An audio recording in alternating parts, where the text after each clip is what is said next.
Hi, I'm Clyde Kilough, and this is Verse by Verse, a podcast exploring the insights and lessons of the inspired Word of God.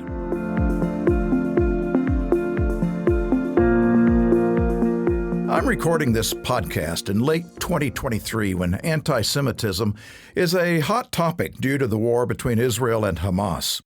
Of course, anti-Semitism, being hostile or prejudiced against the Jewish people, is nothing new. It has gone on for thousands of years. We humans have perfected the art of being prejudiced, not only against Jews, but against virtually every ethnic, racial, national, or religious group that exists. It is one of the most common sins, one that keeps hatred and division thriving. However, the verse we are looking at today, Matthew 1:17, gives us something significant to think about regarding anti-Semitism and, by extension, all prejudice and hatred. It's a rather benign-sounding verse.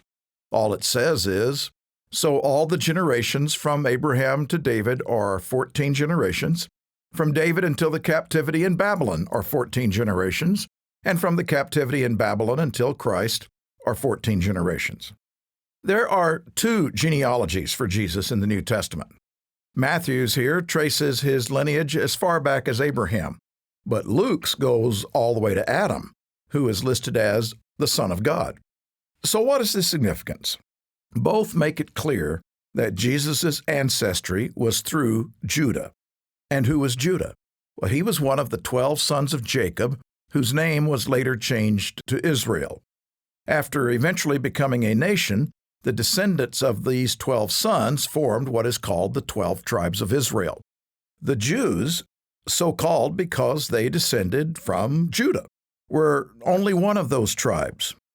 Now today, thousands of years later, it's sometimes confusing because when the Jews were allowed to form a nation in 1948, they named it Israel instead of Judah. Therefore, when many people read about Israel in the Bible, particularly in yet unfulfilled prophecies, they assume Israel and Jew mean the same thing. They don't, and that's vital to understand. Download our booklet, The United States, Britain, and the Commonwealth in Prophecy, which explains this critically important story. But back to Jesus' genealogy. We find in verse 2 that David and Jesus descended from Judah, meaning they were Jews.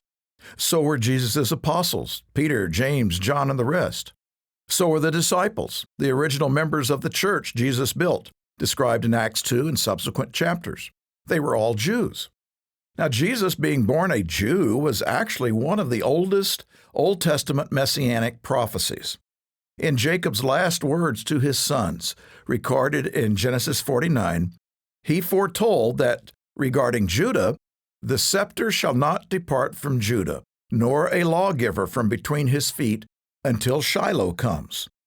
This is commonly understood to be a prophecy of Jesus. God later confirmed this promise with David, and then in Micah 5, verse 2, we find a prophecy of even where Jesus would be born, in Judah. It says, "But you, O Bethlehem Ephratah, who are too little to be counted among the clans of Judah, from you shall come forth for me one who is to be the ruler in Israel, whose coming forth is from old, from ancient days." So Matthew 1:17 is important because it confirms fulfilled prophecies. But let's circle back to something else so we can learn from this and the problem today of anti-Semitism. That is, it might help some people if they could remember that it was Jesus, a Jew, who said that we should love our neighbors as ourselves. It was Jesus, a Jew, who said, "Love your enemies, bless those who curse you, do good to those who hate you, and pray for those who spitefully use you and persecute you, that you may be sons of your Father in heaven." It was Jesus, a Jew, who gave his life for every human who has ever lived, regardless of their color, ethnicity, or anything else, even anti-Semitism. Now, was it because he was Jewish that he said those things? No. He would have been the same no matter his nationality. Being a Jew didn't make him special. Being the Son of God did. When we learn to be like Jesus, then maybe we can learn to stop being anti anyone. We need to take a cue from him and focus on being anti-sin, anti-hatred, anti-prejudice, and then maybe we too can be the children of our Father in heaven.